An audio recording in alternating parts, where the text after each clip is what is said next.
بسم الله الرحمن الرحيم. إن الذين كفروا لن تغني عنهم أموالهم ولا أولادهم من الله شيئا وأولئك هم وقود النار كدأب آل فرعون والذين من قبلهم كذبوا بآياتنا فأخذهم الله بذنوبهم والله شديد العقاب قل للذين كفروا ستغلبون وتحشرون إلى جهنم وبئس المهاد قد كان لكم آية في فئتين التقتا فئة تقاتل في سبيل الله وأخرى كافرة يرونهم مثليهم رأي العين الله يؤيد بنصره من يشاء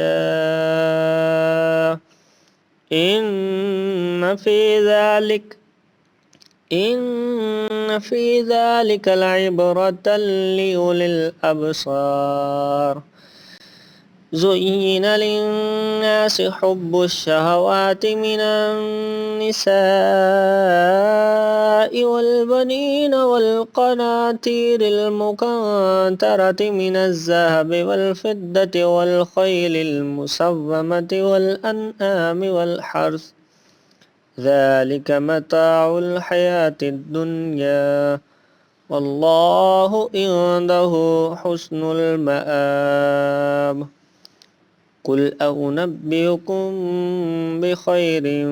من ذلكم للذين اتقوا عند ربهم جنات تجري من تحتها الأنهار خالدين فيها وأزواج مطهرة ورضوان من الله والله بصير بالعباد الذين يقولون ربنا إننا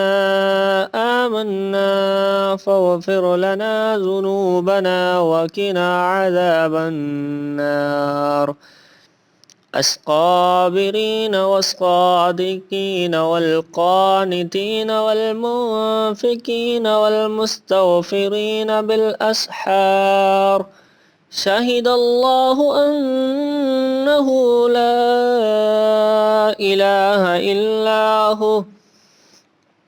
شهد الله أنه لا إله إلا هو والملائكة وأولو العلم قائما بالقسط لا إله إلا هو العزيز الحكيم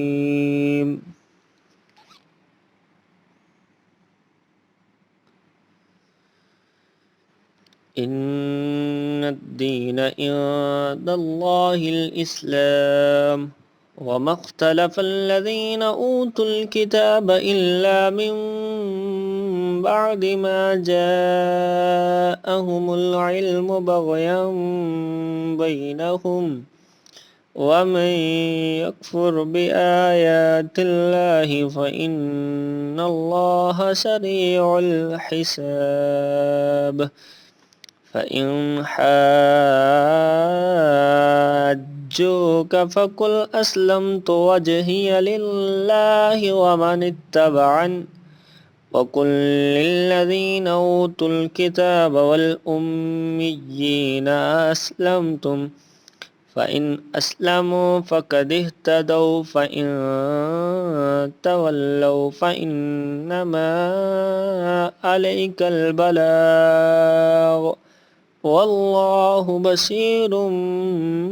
بالعباد